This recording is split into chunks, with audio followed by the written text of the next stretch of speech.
How many types of elements are present in the phloem? The phloem is composed of 4 types of elements: the sieve tubes, the companion cells, phloem parenchyma, and phloem fibers. The sieve tubes, they help in conduction of food material. The companion cells help the sieve tubes in the conduction of food. The phloem parenchyma helps in storage, and the phloem fibers give mechanical support. If you are provided with 3 slides, each containing one type of muscle fibers, how will you identify them? We know there are 3 kinds of muscle fibers, and they are the striated, the unstriated, and the cardiac. And from the word only, you know, striated muscles means they show dark and light bands, like in the first picture. Here we see the dark and light bands. Then next we have the unstriated, which show no light and dark bands. See this one, no light. Instead, they're only spindle shaped. They are narrow, broad, narrow again. They're spindle shaped. And the last we have the cardiac muscles, which show light and dark bands. So this is our cardiac muscles. So to repeat again, the striated muscles show light and dark bands. They have like light, dark bands. The unstriated muscles do not show light and dark bands, and the cardiac muscles show very light and dark bands, faint ones. If a potted plant is covered with a glass jar, water vapor appears on the wall of the glass jar. Explain. The plant always loses water from the surface. This process is called transpiration. The water reaches the leaves by the xylem vessels, and evaporation takes place by the stomata.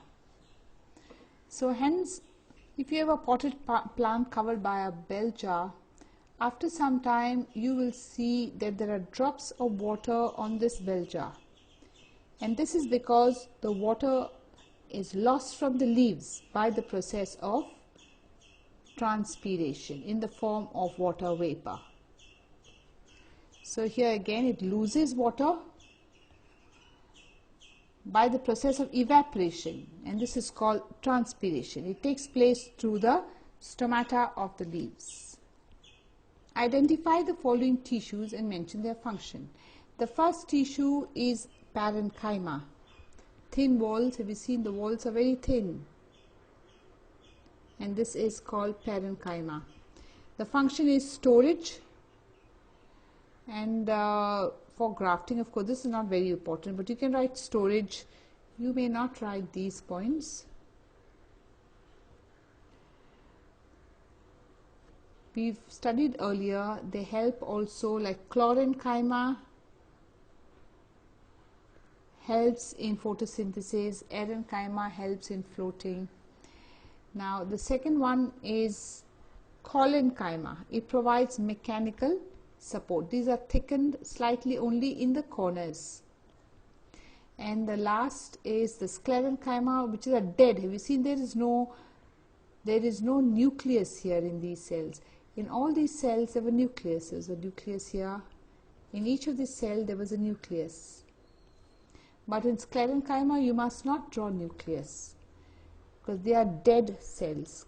Helps in mechanical and protective tissue. Remember, they are dead cells because they are covered by lignin, and hence material cannot enter the cell. Differentiate between meristematic and permanent tissue. So first point, meristematic cells are small. Here the cells are larger.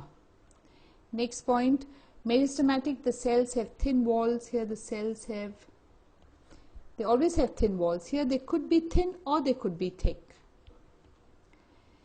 Then in meristematic, the cells are rich in cytoplasm. And here the cytoplasm as a layer along the cell wall. There's not too much of cytoplasm. The meristematic have dense cytoplasm.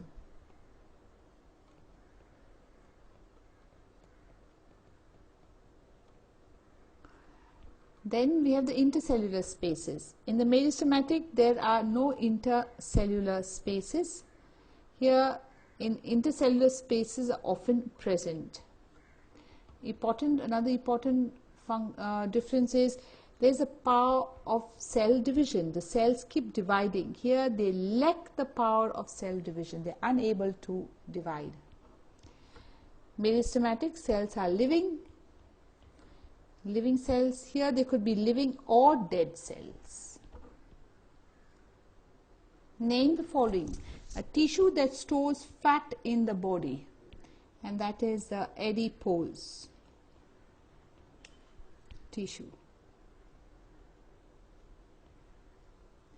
Next is tissue present in the brain, nervous tissue.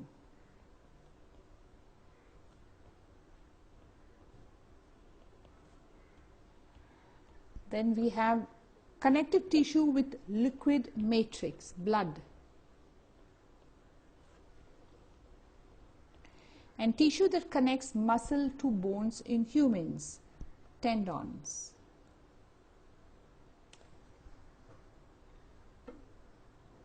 Give the difference between cartilage and bone. So first, cartilage is soft and flexible, bone is hard and inflexible. Cartilage is non-porous, bone is porous. Then for cartilage, blood vessels are absent. In bone, blood vessels are present.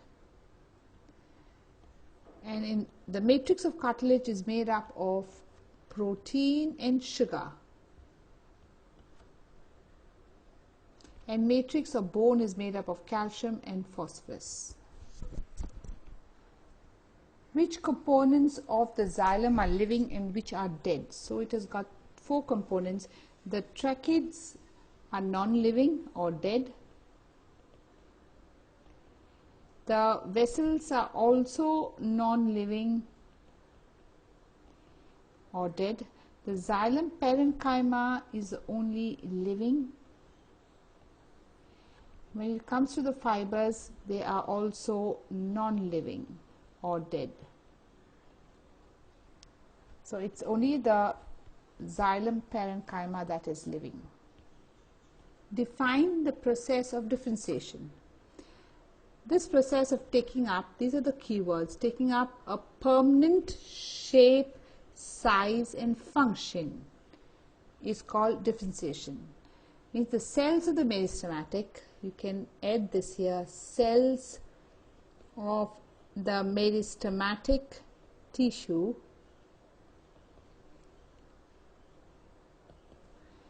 take up a permanent shape, size and function, and this process is called differentiation. Differentiate between parenchyma and collenchyma. The first, they are thin walled. Here the cells are thick walled with thickenings at the corners. The intercellular spaces may or may not be present. Here the intercellular spaces are absent. Here may or may not be present. Another important difference is collenchyma gives mechanical support to the plant. It brings about flexibility of the plant. It's responsible for the flexibility of plant. Parenchyma function is storage. It doesn't give any mechanical support because the walls are very thin. They are weak cells, but they help in storage. So here are the cells of the parenchyma. This is wrong.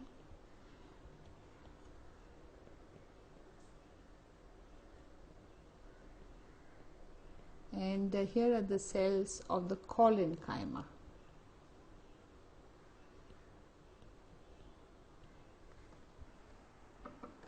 They are thickened at the corners, as you can see here.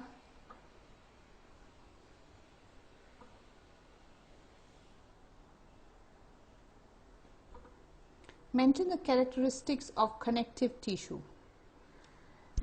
One important function, it consists of cells that are embedded in a non-living intercellular matrix.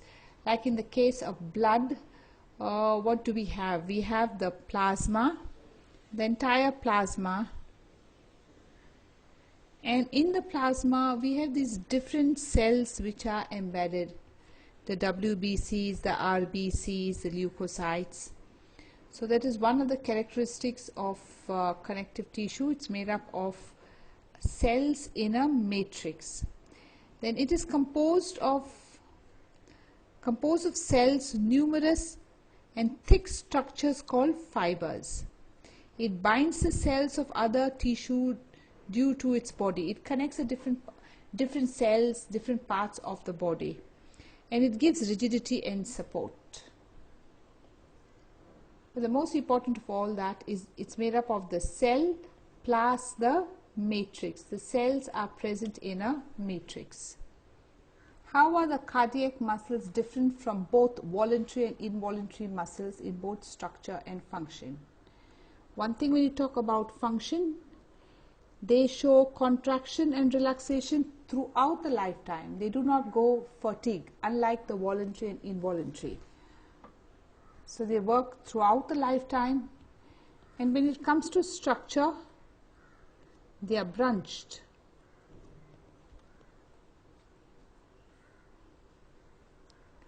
And even their bands are very light. They show very faint light and dark bands.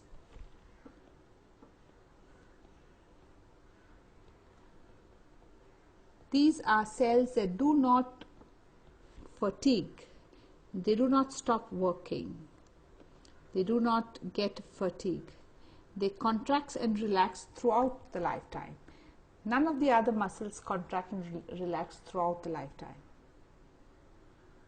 Define tissue, and what is the utility of tissue in multicellular organisms? So here I repeat, it's a group of cells which are similar in structure or work together to achieve a particular function. And the utility in the multicellular is they show division of labor. And because it is division of labor, tissues perform a particular function which is, and become very efficient. So the tissues perform specific function. They show division of labor. The labor in the multicellular organisms is divided.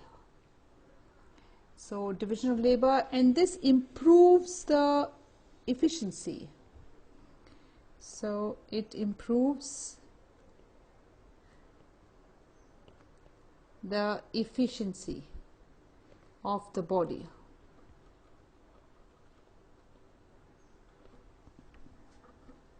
Mention the characteristic of permanent tissues. First, the cells are large, they are thin and or thick-walled. Second, the cytoplasm is present as a layer along the cell wall. The cytoplasm doesn't fill the entire cell, it's only present along the layer. The nucleus is relatively small. There is a large central vacuole, which is important, and they lack the power of cell division. So the important points in this, I think what you would do is the first one, and they lack the power of cell division. These are the important.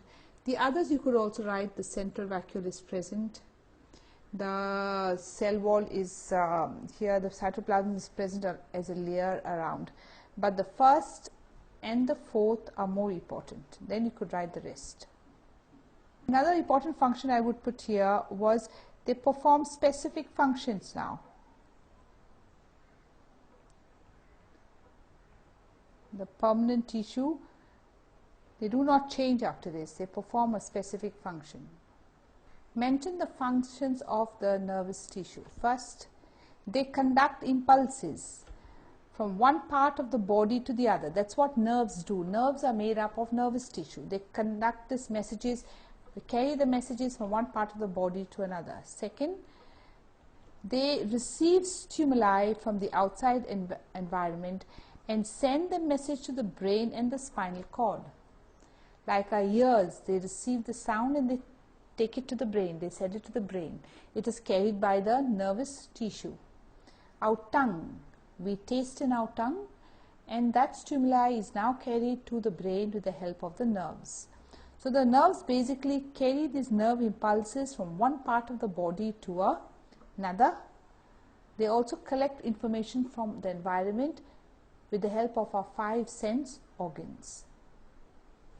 Animals of colder regions and fish of cold water have a thick layer of subcutaneous fat. Explain why. This subcutaneous means the fat present under the skin, acts as an insulator and prevents the body heat to release to the surrounding and keeps the body warm. And the name of this tissue is the adipose tissue. It stores fat and keeps the body warm. The intercellular spaces in Sclerenchyma cells are absent.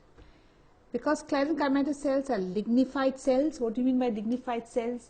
The walls have lignin, and hence intercellular spaces are absent. All the intercellular spaces are filled with lignin. The next, the meristematic cells have prominent nucleus. This is not muscle. And dense cytoplasm, but they lack vacuoles. Now they have a prominent nucleus because they are continuously dividing. It is the nucleus that helps in the division of the cell. So because it's continuously dividing, it has got a prominent nucleus. Now it has got a dense cytoplasm so that there's sufficient food for it to divide. It requires a large amount of energy, and hence it has this dense cytoplasm. And lack vacuoles because there's no much of waste material present in the meristematic. These are young cells, so there's not much of waste present in them. So in addition to these points, you could also write they require food for rapid division, and they are young cells, and because they are young cells, there isn't much of waste, very less waste material, the less waste, so small vacuoles. We get a crunchy granular feeling when we eat pear fruit. Because of this, of course, the stone cell, grid cells not given in the textbook. This is with the presence of the Sclerenchyma cells. The Sclerenchyma cells present in the pear give us a gritty, that little hard, stony kind of texture. Why is the epidermis important for plants? First point is, it is covered with a waterproof coating or the cuticle, which helps to reduce the loss of water. The next, it consists of pores, and these pores are called stomata, which help in the exchange of gases. It also helps in transpiration, the loss of water in the form of water vapor. And you could add some more points. You could say epidermis also is protective in nature. It protects the plant from mechanical injury and also from parasites, from fungi and all parasitic fungi entering the plant. Describe the different types of meristematic tissue. First is the apical meristem, present at the growing tip of stem roots and increases the length of the plant. Then we have the lateral meristem, and this is present at the lateral side of the stem and the root, called the cambium. It increases the girth of the plant. And then we have the intercalary meristem, present at the internodes or base of the leaves and increases the length between the nodes. So the diagram is given here, and this is end D.